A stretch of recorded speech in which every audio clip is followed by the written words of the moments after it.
Sharak. Okay. Good evening and Jai Gurudev. I welcome all our viewers to an exclusive conversation between Ms. Rajita Kulkarni, the president of Shisha University, and three of our alumni on a very insightful and a relevant topic in today's times: how to build resilience and strength in the times of crisis. So, to introduce our speakers for today, we have Ms. Rajita Kulkarni, the president of Shisha University and an exceptional leadership coach. I wholeheartedly welcome you, ma'am, for this evening. Hi, nice to be here. Jai Gurudev. Coming up to our dear alumni, we have Ms. Tanu Kanchan. So, Tanu has been from the second batch of MBA. She worked as the placement officer at Shisha University for 3 years and is currently an assistant manager in HR at Gulshan Homes Private Limited. Welcome, Tanu, for this evening. Gayatri. We have another dynamic MBA alumni, Mr. Meet Amlani, who graduated in 2019. Meet currently is a senior associate in valuations PwC. Welcome, Meet, to the session today. Thank you, Gayatri. Nice to be here. Jai Gurudev. And our youngest alumni for today, who graduated in BBA in the year 2017, is Mr. Tejas Rathore. Tejas is currently working as a senior business development executive in Unacademy. Welcome, Tejas, for this evening. Good evening, everybody. It's great to be here. So the last couple of weeks, we have been into unprecedented and difficult times, and it has been for all of us in the world. When what we are fighting against is invisible and there is no sight of the end, it's normal to feel anxious, scared, angry, and sad. When we are locked down and physically away from each other, many other feelings like desolation, loneliness, helplessness are also normal. At such times, how then can we stay strong and resilient? How can we assess our inner reservoirs of strength to tide over these difficult times? What will work? So let's get into the conversations. I would like to first hear from our president, ma'am. Ma'am, what has been your experience in the last couple of weeks that all of us have been facing?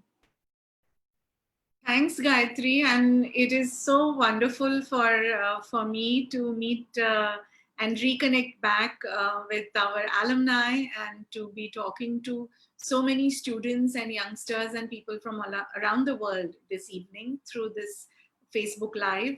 We are live on Facebook on Shisha University. So yes, you're absolutely right, Gayatri. It is an unprecedented time indeed. And through all the conversations we are having around the world, one thing is for sure, that nothing in our life has either trained or prepared us for this time. None of us in our living life have experienced anything like this. So indeed, it is a extremely difficult time, if you will. It is the first of its kind. And I think it has hit all of us in different ways. So for me personally, it changed a huge thing for me, because my life is about, traveling, being available, going around the world. And now since 22nd of March, actually 21st of March, I have not been able to step outside my apartment also, like it is for all of us. So it has been a huge change. But I think dealing with situations like this is all about adapting to them, and in an extremely agile way. So I would say that situations like this need to be dealt with first accepting the situation.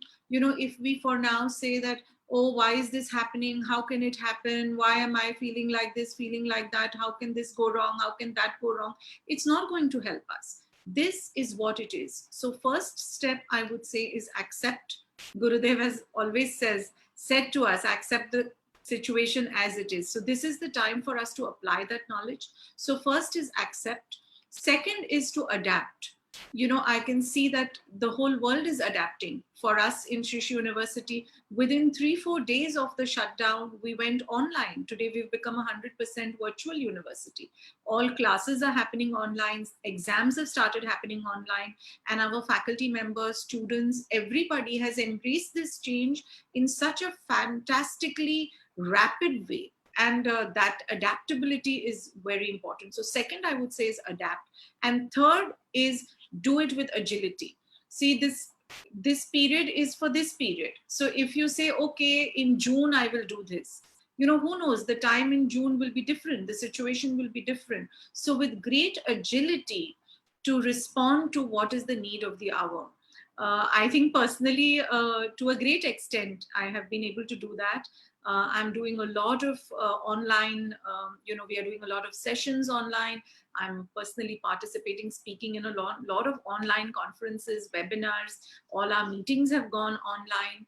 And I am also becoming, more and more, I'm being available for people who want to reach out, because Gurudev has asked all of us to be available, to counsel, to help, support.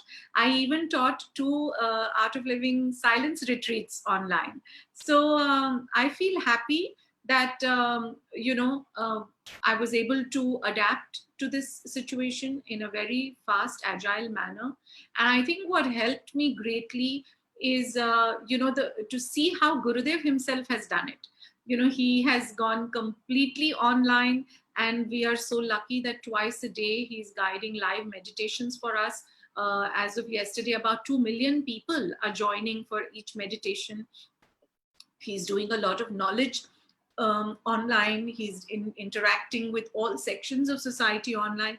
So it has been a great example for us, a great role model for us.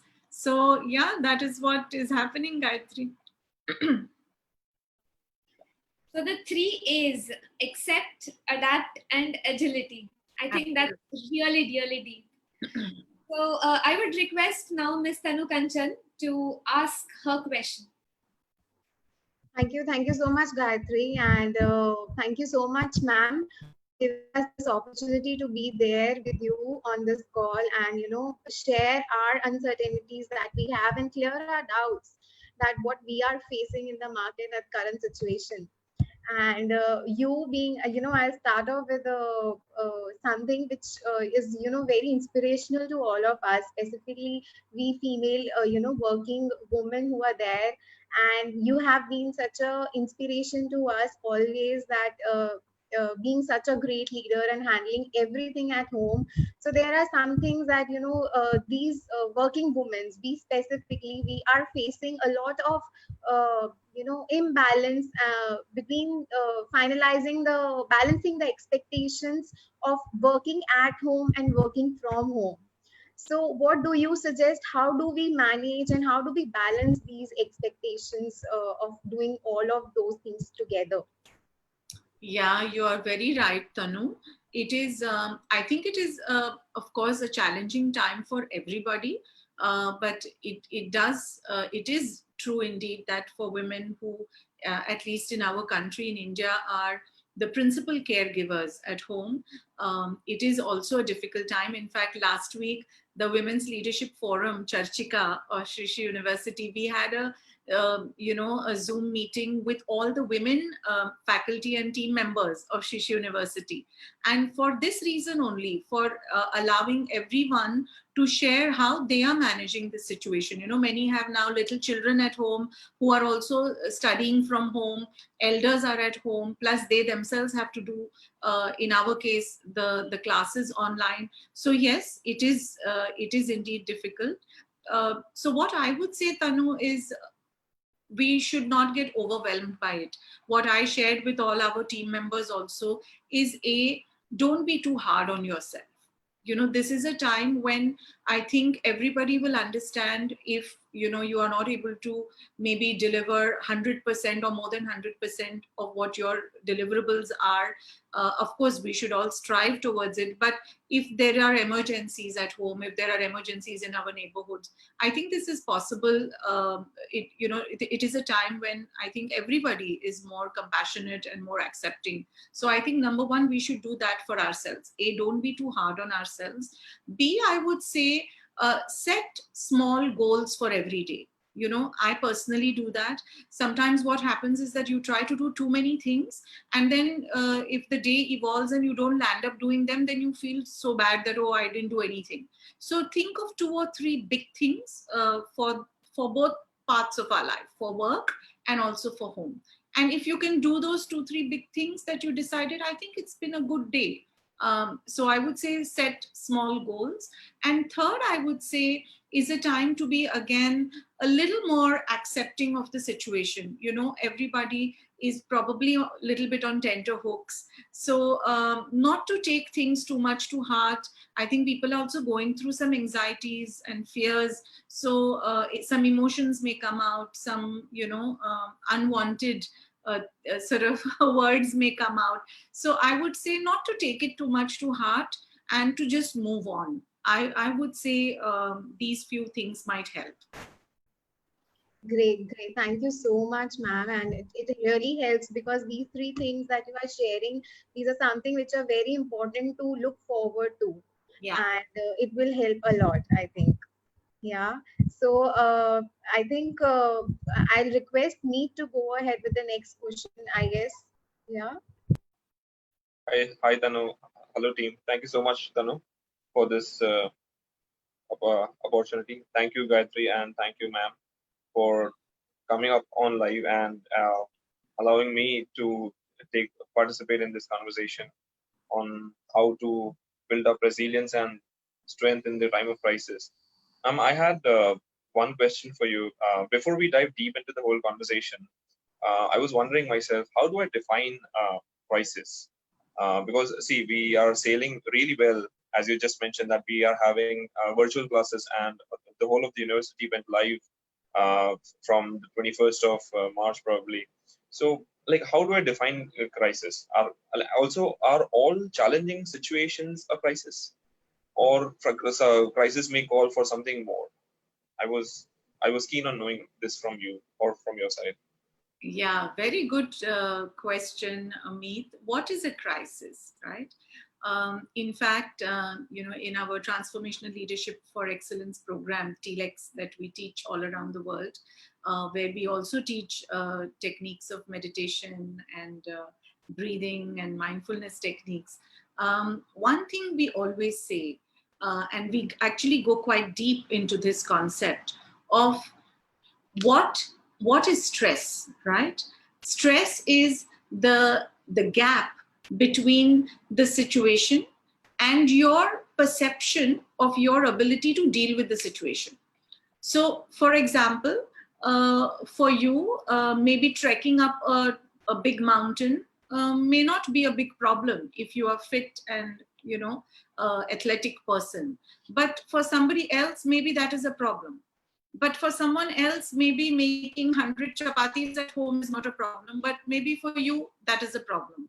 So I would say that the difference between what the situation demands of us and what is our perception, I would say, not even what is our knowledge, but what is our perception of our ability to respond to that situation, defines what creates stress for us. And typically, a crisis situation is a situation that creates stress for us. So what is crisis is also, I think, a very personal or an individual, I would say, situation. So now, of course, what we are going through in the world, we call it a crisis because, yes, indeed, it is something that hit us out of the blue.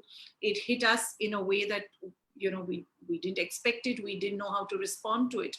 But if you notice, the way now the world is dealing with it is in a very structured, or in a very it's in a very structured manner.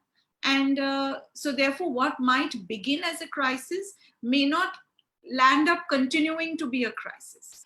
So it's a very good question because it allows us to dive deep into how we can improve our ability to respond to unexpected, ambiguous, volatile or complex situations of the world. No, we call the world a VUCA world today. But what can we do to improve our ability to respond? Because the more we improve our ability to respond, less and less things will become a crisis or might even become a challenge. And what all of you have learned while you were on campus and what all our students are learning today is how learning meditation, spending every day some time doing energizing breathing techniques is increasing not just the energy in the body, but that internal strength to respond to situations. So that is how I look at it, Meet. Yeah, that makes sense, ma'am. Thank you so much. Thank you for the insights. Over to Tejas.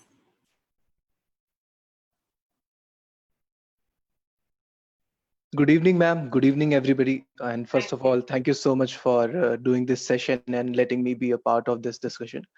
So, my question to you is, before this lockdown, before this whole coronavirus thing, it was advised that we should not use our phones or like our laptops too much. Okay, but now we do not have any choice but to use it, right? We have to go online and do everything. For example, I'm working from home. It's going pretty well, but I can see the effects on my body for having like too much of screen time and being on my phone or laptop all the time. So how is it going? And it can be extended because as the lockdown extended further until like 3rd of May, it can be extended like further, right? So how do we deal with this entire situation? Because we do not have any choice right now. So this is my question. Yeah, you are indeed right, Tejas. All of us now, for all of us, this has become this is the reality now. Screen time has increased because we are doing everything virtually. And yes, if the lockdown indeed continues, we will have to continue to deal with it. What I would say is what in our leadership coaching we share with leaders is build certain um, intended micro breaks in the day. We call it the blue zone. Um, some intended micro breaks. So you decide that suppose your work starts at 9:30 in the morning. So you decide that at 10:30 you will take a 2-minute screen break and then do a tiny breathing technique. Just close your eyes, maybe take a few breaths. Then you say, okay, at 12 o'clock I will take a slightly longer break, say a 10-minute break.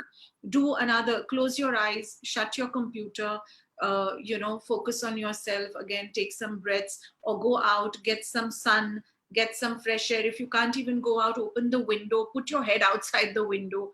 And then, like this, throughout the day, build in intended micro breaks that give you some relief from technology, and definitely take a breakout time, no, like a close down time in the night, where you can just disconnect totally and actually go to physically reading a book or to do something tactile.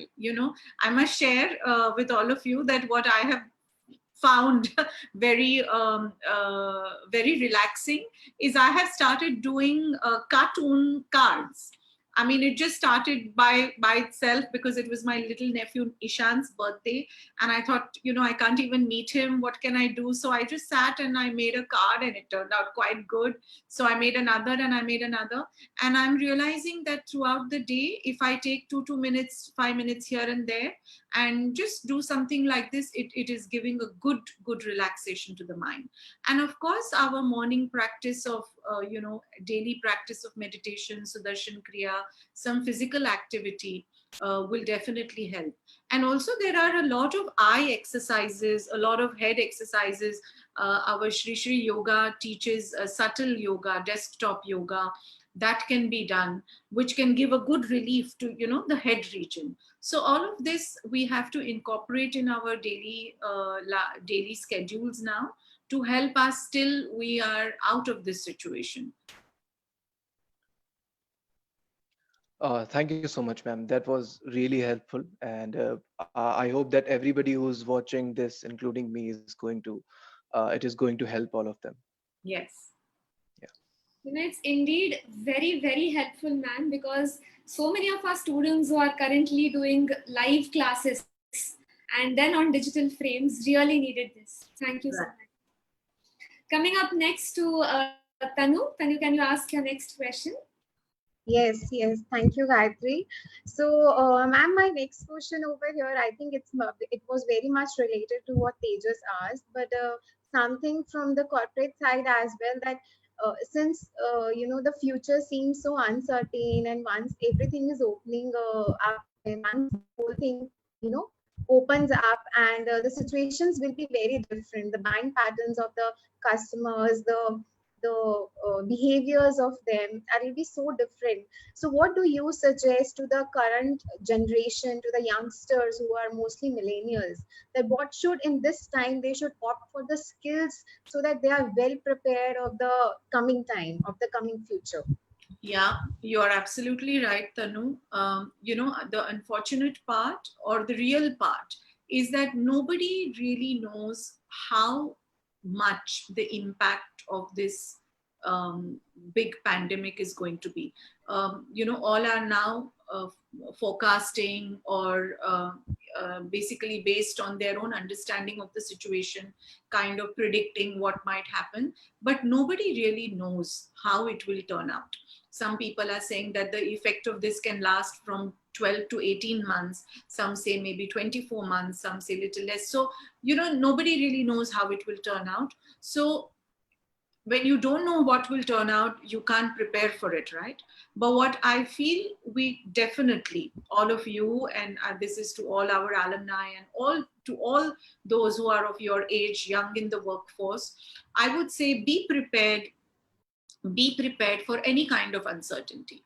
Today, even in the best corporates, even if they have the best intentions, suppose they cannot afford to have the kind of workforces they did, it is possible that there might be layoffs. There already are happening. So I would say, have the strength of your spirit to be prepared for this. So don't be disheartened, don't be shocked, don't be devastated if it happens. Okay, because it's not about you, it's about the situation.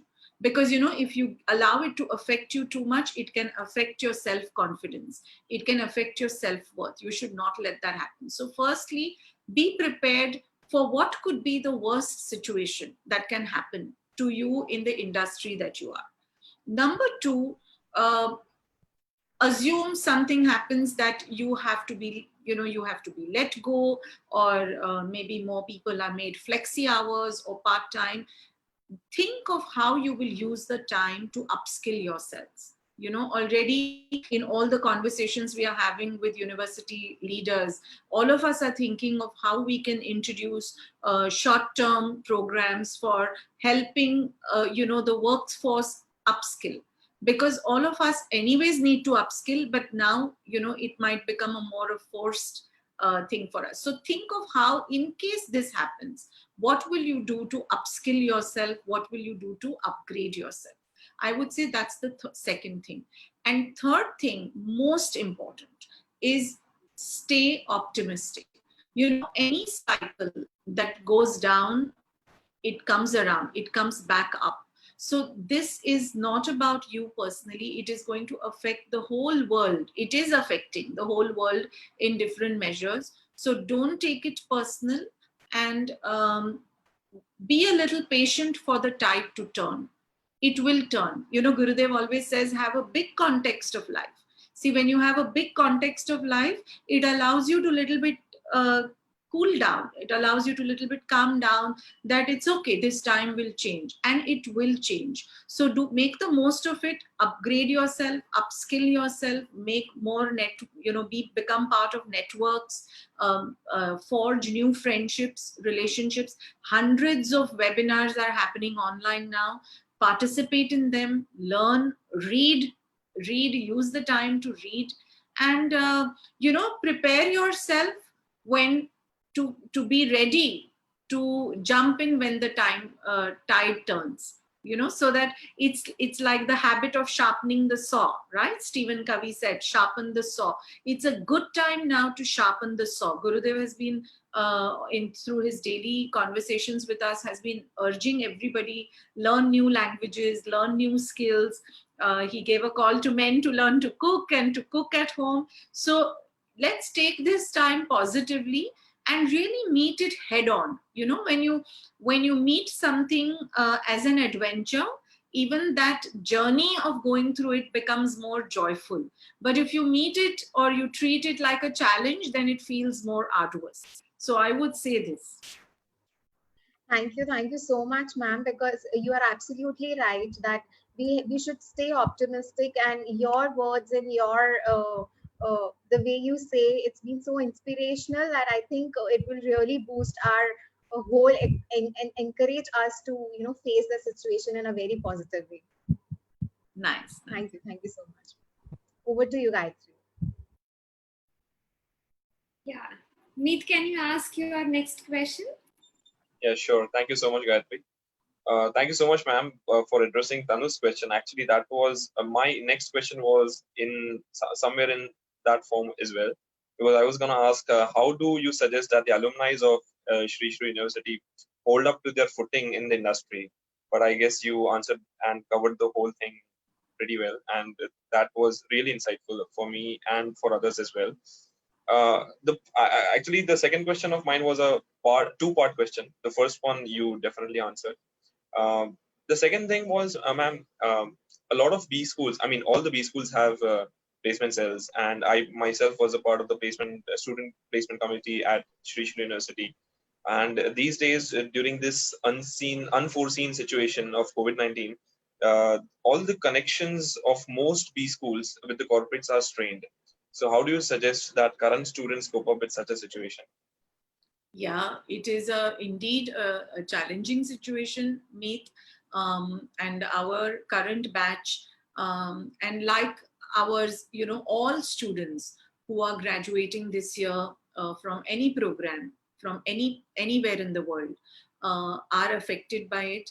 I'm part of the FICCI Higher Education National Task Force, and we had a almost 2-hour meeting the other day where every premier institute in the country was also sharing how their students are affected, because even if some students were placed already, some corporates are kind of delaying the starting date or pulling back on the offers. So yes, it is difficult. There is no denying that.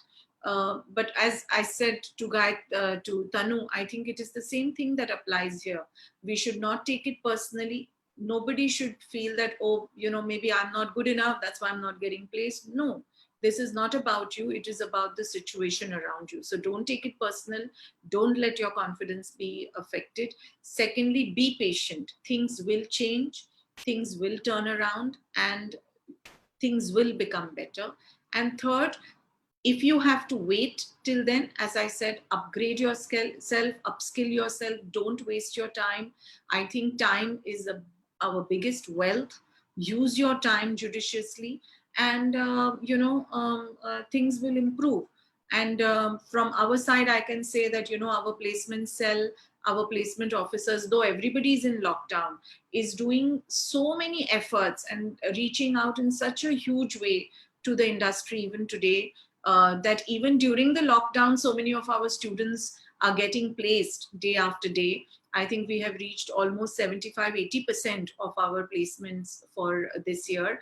And it's a matter of, a few more weeks when the rest of them will also be completed. So be patient and have faith. Things will work out. Thank you, ma'am. As you rightly pointed out, sharpen your saw at this crisis moment and take it forward for the future. Absolutely. Absolutely. Over to Tejas, rather. So with every answer, ma'am, there are a lot of mantras that are coming up, for us to really cope up with this situation. Over to you, Tejas, for your next question.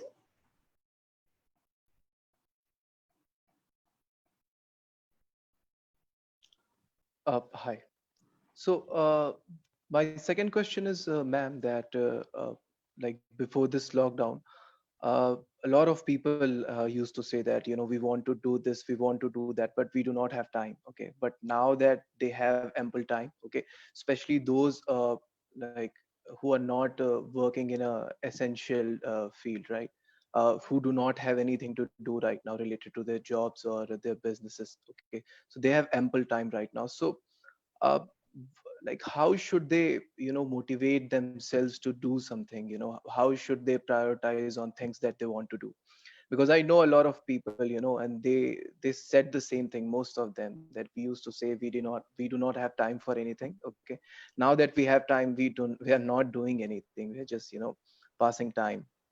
So what would you like to say to them? Yeah, this is like saying that I am thirsty, but how do I drink water? You have to just do it. I think it is up to us to take the first step, and then things move ahead. But how to take the first step? We only have to take it. What I have found always useful, uh, you know, um, we believe that it takes 21 days to form a habit. So in my leadership coaching, I always coach even leaders to take one habit at a time and integrate it, to take one new thing at a time, make it a habit and integrate it in your lifestyle, and then take another thing and then make it a habit and then integrate it in your lifestyle, and then take a third thing. When you try to do 20 things at a time, you may do it on 1 day or 2 days, and then the third day you can't do the 20, then you feel you're not doing anything. So that doesn't work, I have seen, personally for myself, and also with people I coach. So I would say start with one habit, one new thing, and to shape the state of your mind. The best thing to integrate and change is to do some yoga and some good breathing techniques, because that has a domino effect, a good domino effect. You do some good surya namaskars, you do some good padma sadhana or some other stretching and asanas, it affects the state of your mind. You top it up with good breathing exercises, some sudarshan kriya meditation, it energizes you as well as relaxes you. You know that, right? Research shows that alpha and beta, both waves, alpha waves are for relaxation, beta waves are for alertness. Both waves increase in us when we do breathing. So start with this, and then you will find more energy, more drive, and you will naturally get navigated to do positive, productive things. So I would say start with this and see how the complexion of your day changes. It will definitely do. And you will realize that you start getting more inner drive to do more things, different things, positive things, better things. And I will say, they just watch what you eat. Yeah, a lot of times we eat a lot of like we say tamasic food, no, like food which makes us feel dull and lethargic. That doesn't help. So I always tell even in our leadership coaching, that if you feel too dull and too lethargic, go on a bit of a raw food diet, maybe just for 1 or 2 days. Go easy on the food you eat, have green juices, fruits, and you will see how how your mind changes, how your overall energy changes, how your attitude, your drive changes.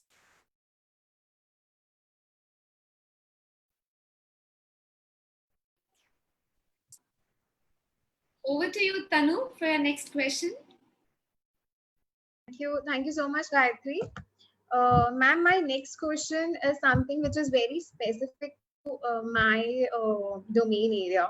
So what I say is that me being an HR, I'm facing a lot of uh, a lot of difficulty in making the employees engaged. Everybody's sitting at home, they're working from home, and specifically in this industry where things are little on a halt when things are not working at the site. So it seems very difficult to engage the employees and make them, keep them motivated. So how do, being an HR, I can take some steps or some suggestions from your end which can help me to keep the employees motivated and make their inspirations go high so that they don't lose out on what exactly is going on and they contribute the same way. You know, Tanu, this is such an important it's such an important discussion to have. I had recently a meeting with many HR managers, and one of the things that everybody was saying was that this is the time when the HR role has come to the forefront, right? Because you have, I probably for the first time in your role, you have to really play the role of the friend, the counselor, the buddy, maybe the parent to some of the younger people in your organization. So, what I would say is a few things. So, first is I think it's the time for HR to show the heart. Yeah. How can you show your heart to your people? I mean, there are many ways to do these things, but it is the time for HR to show the heart of the organization. You know, are you reaching out to employees to check how they are doing? Are you checking on their elders at home? Are you, are there medical emergencies happening in your team's homes? So think of different ways, but I would say number one, show your heart.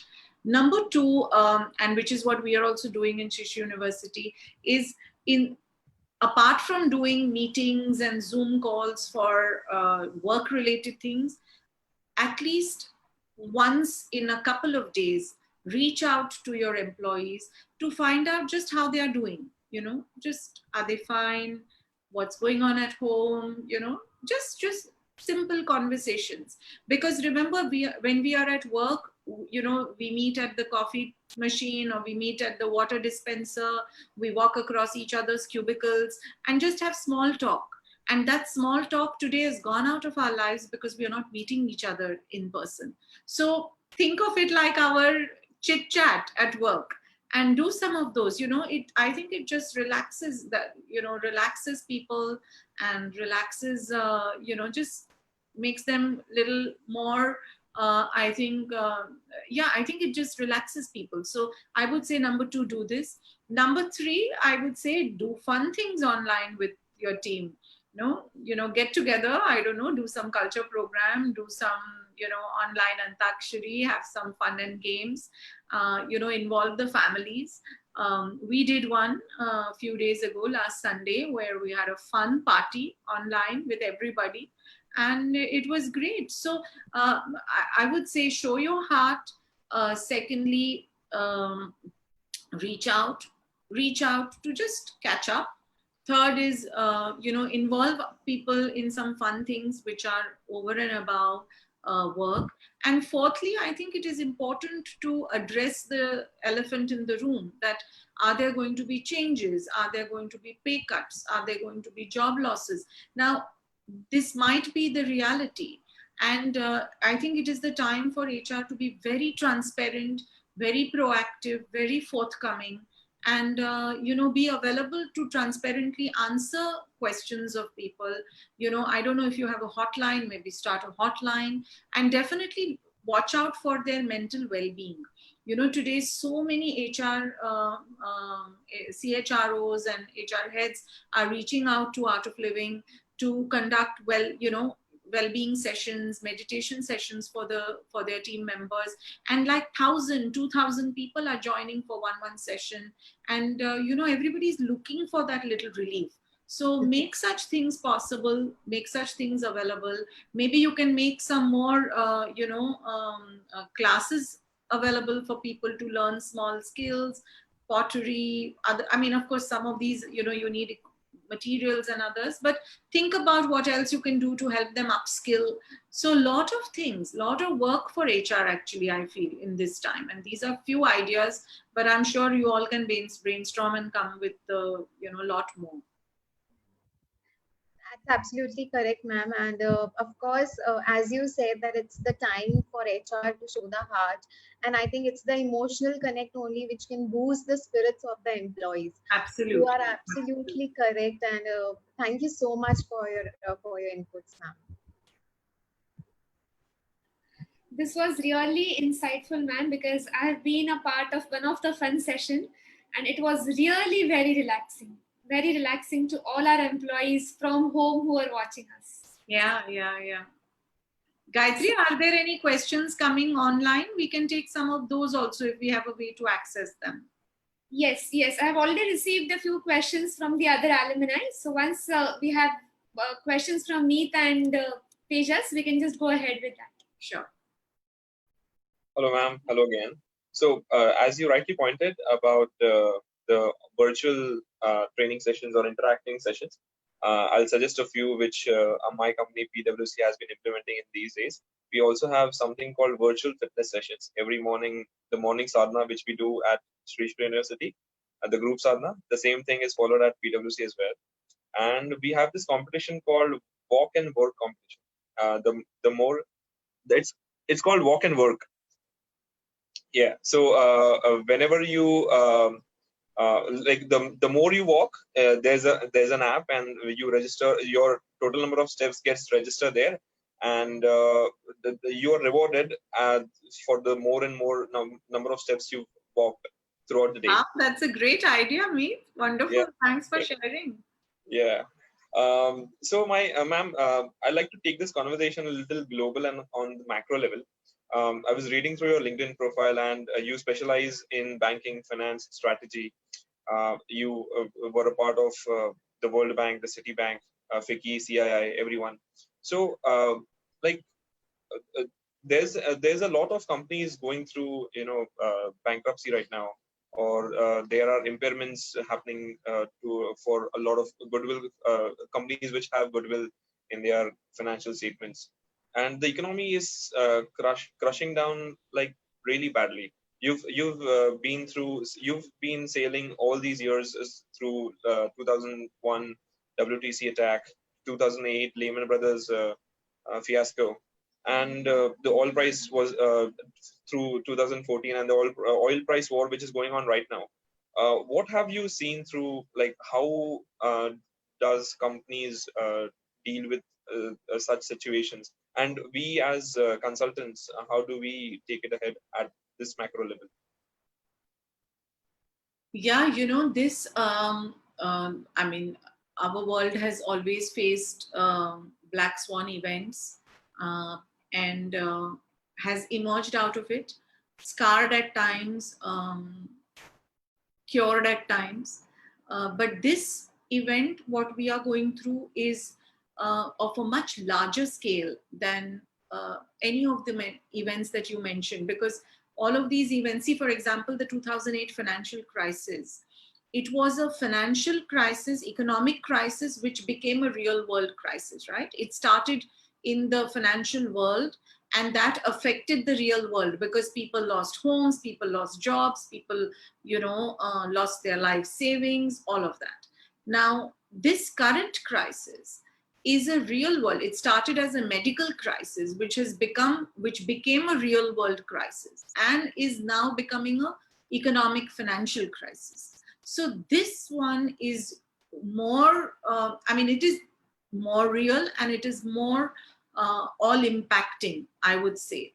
So this is going to, if you read any material or any books or any reports from the Great Depression of the 1929-30, it says that a whole generation got scarred after that depression. It changed the way people lived. It changed their outlook towards money. It changed the way they perceived their own standards of living, how they changed their habits. So it had happened then. So it leaves to be seen how that happens now, because the airline industry is lost, like today's report says, more than $300 billion. The hotel industry is practically, 80-90% of their revenues for these months have got wiped out. The same for retail, so many such industries. So it will remain to be seen how we pick it up, how we bounce back. I foresee, Meet, that habits will change till we get a vaccine, till we find some medicine. uh, our own way of living will be heavily guided by this overarching concern of catching the virus from somewhere. So there is no easy answer to this question, and because the problem is not yet over, so it will depend on how far it goes, and therefore how how it will come up. Though I must say today, Ajay ji, my husband, on TV was saying that this will be the Y2K for pharma companies. Like how Y2K, year 2000, when we transitioned from 1999 to 2000, was a boom in the IT industry. This will be the Y2K for pharma. So, it will become a few industries will become sunrise. Few might go into sunset, but we have to wait some more time to declare anything on this. Yeah, as you rightly pointed out, the airline industry. I myself specialize in valuation of aircrafts and shipping vessels. The Right. cruise lines, the cruise lines have been losing business like anything. The whole industry crashed to even negative. I'm not even saying to zero, Yeah, to it negative. of course. And you said that people will change their mindset for traveling. Yeah. Yeah, I myself am feared out to go back to my own workplace in Yeah. this, even after a month of this whole lockdown being opened up right now. Yeah, thank you so much, man. Coming up to the last question from the speakers. Tejas, can you shoot out your question? Yeah. Hello, ma'am. So my last question is that there are a lot of people, like, since we are taught since our childhood to uh, run from our fears, right? Like, run towards happiness or run towards a better future, and in some ways our education has taught us to run from it. So now there are people, including me. I do not read too much of news, okay, because it gets scary for me. So thank God I have work to do right now, so I don't have to deal with like so many things. But dealing with fear will eventually happen. People will have to deal with it, okay. But my question is, what is it that people should observe at this time? Because their ideas about everything, their beliefs, their ideologies, their uh, you know all the other ideas that they have about their world, the human society, about the planet, okay, all of those ideas are being challenged right now, Yeah. okay.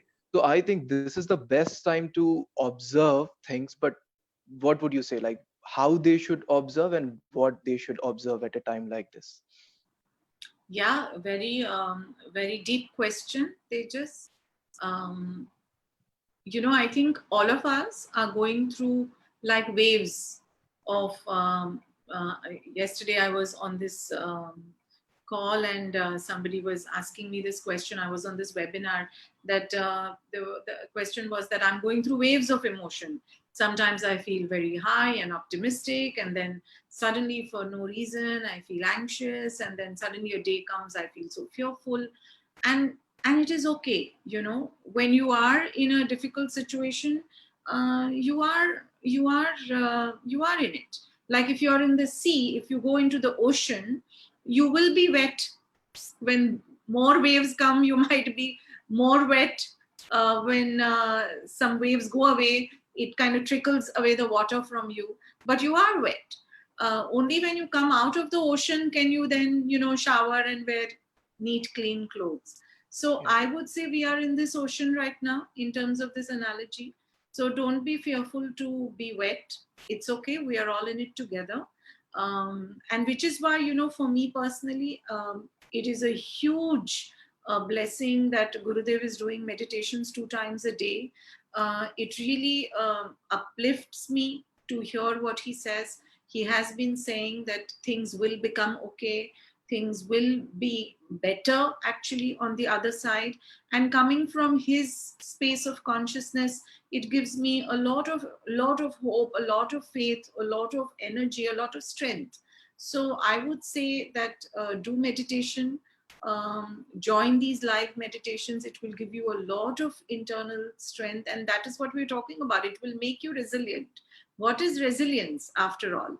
Resilience is to have the ability to have the inner strength, stability, to see through, to go through a difficult time. And, I think this will really help. I'm encouraging everybody, and I think all of us who are watching, and all of you should tell your friends, your colleagues also, find that inner resilience in yourself. And all of us as human beings are resilient.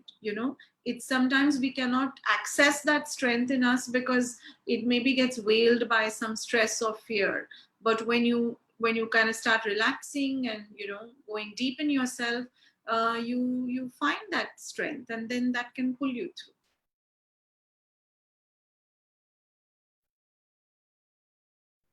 Yeah. Yes, ma'am. Thank you for that. It was very insightful, and yeah, surely it answered my question, especially what Gurudev is doing. Okay, it is going to help people a lot being calm in this, turmoil. So yeah, thank you. Thank you so much, Tejas. Ma'am, we are having a few questions from our viewers. Yeah, sure. So the first question is how to console or make our kids understand about the current situation. Yes, indeed. It is, my heart goes out to all the little kids, especially, the really small ones under 10 years of age who, cannot go to the parks, cannot, it's really a hard time for them. So I would say, engage them as much as possible, make them do creative things. Again, our children and teens, teachers of the art of living are doing some fun things online. They are teaching kids yoga online, they are teaching kids dance online. So engage them as much as possible, and I think be a little more accepting if they throw some tantrums. It's correct, it's understandable, to be restricted like this. So just be a little more patient, and all parents, I think, have their own unique recipes or formulae for their own children. But yes, it is tough. I totally, my heart really goes out to the kids. It does go out. But on the other side, I feel kids are far more resilient than adults. So, I think something within them will make them deal with this situation. And, today, like, for example, SSRVM school teachers are all doing online classes. They are being available for children. They are helping kids, do fun things also with them. So I really want to salute, actually, in this time, all teachers and young parents who are dealing with this exceptional situation. Really, my huge salute to all of you. That's true. Coming up to the next question, it's been asked by one of our alumni. What is your insights on layoffs due to COVID-19? I think we spoke about it in quite a great detail, in answer to a few questions. So, Coming up next is how to take advantage of COVID-19 situation in terms of new career opportunities. yeah, absolutely. I think that also we spoke about, but I'll take just a moment to say that learn new things. Perfect time to upgrade, enroll yourself in short courses. Today, so many universities all around the world who already had an online digital learning platform are making their courses freely available. So take a course a day if you can, and don't waste a single minute without learning something, I would say. Ma'am, what is your message for our alumni entrepreneurs to overcome this difficult situation? Yes, indeed. One thing I'm very proud of is all our Shrishi University startup entrepreneurs in these last 3-4 years. 34, 35 of you have made us so proud by starting your own enterprises, many of them social enterprises. And I know that it might be a tough time. It would surely be a tough time for you as well as it is for others. But again, as I said before, I think now is the time to just be patient, see every possibility. It's a little bit general question, but so cannot answer specific to a business, but be patient, have faith, and keep looking out for opportunities. If you need to diversify, maybe if you are in a line of business which is really going to be very heavily impacted in the years to come, look for diversification. If you are in a business that can bear the brunt of it, then be patient and wait for this time to pass by, and things will improve. And I know all of you are meditators, all of you are very connected to your, I think, source of strength. So I think you are going to be perfectly capable of going through this situation. In fact, I would say you should reach out to others in your businesses and stretch your hand to help them also find that strength within. So you will be fine. I know that I can feel that. One question is, in this situation, do you suggest to switch to another job if we have an offer, or should we continue to work in our current jobs? It depends, Gayatri. It depends on the situation. So yeah, if you feel that in your current job there may be some threat where your job security might be in question, yeah, why not? You can take the plunge, move to the other job. Yeah, I mean, there is no simple answer to it. It depends on the situation. But yeah, I mean, the world is your oyster. There are infinite possibilities. So assess the situation and take the call. Another one of our alumni is asking, which industry is going to boom apart from pharma? Oh, there are a lot of possibilities already. Like yesterday on the webinar, I was saying that, who knows, virtual tourism will start. And you know what? Last night, I already saw a report of how wildlife sanctuaries in Africa are making, already selling virtual tours at a fraction of a cost. So, who knows, that can start. Virtual tourism can start.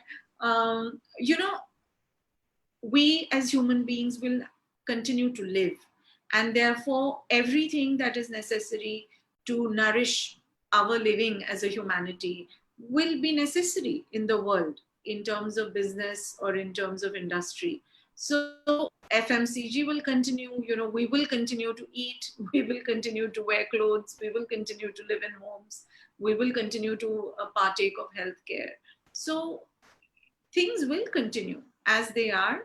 Yes, few things might become more prominent, like pharma, because I think for the first time as a whole world, we have understood the importance of personal hygiene, personal care. So some of these things can come more to the forefront. But other things will continue. Banking will continue, insurance will continue, all of these will continue. Coming up to the last question, ma'am. India has been a brand of resilience. We have seen it since time immemorial. And it's time where we start unbranding the slum India image to a resilient India image. What are your views on how India is currently handling this situation? Very well said. I don't know who has made this comment, but very well said. I think the whole world was looking at India to see how we deal with it, this entire pandemic, because if we went wrong, we are a billion plus people, and if we went wrong, God knows what would have happened to the world. So in fact, Gayatri, today only somebody sent me a snapshot, like a digital image of India and how different states of India are equal to countries. So Orissa is like the size of Spain, and Maharashtra is like the size of Mexico, and some other state is like the size of some other country. So actually, we are actually dealing with this pandemic as though it was for, say, 25 plus countries of the world. So I think we have dealt with it in a fantastic way. I think there is a lot of positive appreciation for the way we have dealt with it. In fact, as you know, I also preside on the World Forum for Ethics in Business. Last week, we had a very high level think tank where Vice President of the European Parliament, congressmen from the US, and many other such leaders of the world were participating, along with, Gurudev was chairing this event, and a lot of great appreciation for the way we as a country have dealt with this pandemic. Of course, it has brought a lot of difficulties, especially for the daily wage laborers and, for some of the poorest of our poor brothers and sisters who don't have the means to continue, and which is where, I have such deep respect for Gurudev's perpetual and continuous effort to keep contributing and supporting the world, as our viewers will know. But just to say that till yesterday, almost 45 million, 4.5 crores of meals were supported by Art of Living and IHV in India alone, and in all other countries like Italy, Spain, UK, US. All our teachers are involved in doing trauma relief, counseling people, bringing them relief in their mind. So I think this also, which has started from India, from a point of view of Art of Living as an organization, has been hugely appreciated by the whole world. So I think India has really shown the world what a resilient nation we are. And I think we should all be immensely proud of it, immensely proud. I think this has been a super insightful session. There are a lot of take-home points for me, which I've noted it down. It's like mantras for the next couple of weeks that we are going to be in the lockdown situation. And I really, really thank you, ma'am, for giving us this time to discuss on these issues which all of us are facing today. And also, I take this opportunity to thank all our young, dynamic alumni who are really contributing a lot in their own spaces and their own domains. Thank you so much. And we'll have more such sessions for our viewers coming up soon, the next couple of weeks. Thank you, Gayatri, and me, Tejas, Tanu. It was fabulous to see you in person, and to all our alumni friends who are joining online, and to everybody else who joined online. It's lovely to be with you. And, especially I would say to our alumni that you all have the gift of the knowledge, you have the gift of meditation. So you should be the fountains of joy and enthusiasm for your friends, for your families, for your teams at work and in your community, and keep the Shrishi University flag flying high. As you can see behind me, Shruti building, where all of you spend many learning and fun hours, beckons you. So when all of this is behind us, we wait to welcome you back to your campus. Thank you, ma'am. Thank you so much, ma'am, for this opportunity. Bye. Take care. Stay safe. Bye. Take care. You Thank too. you, ma'am. Take care. Take care.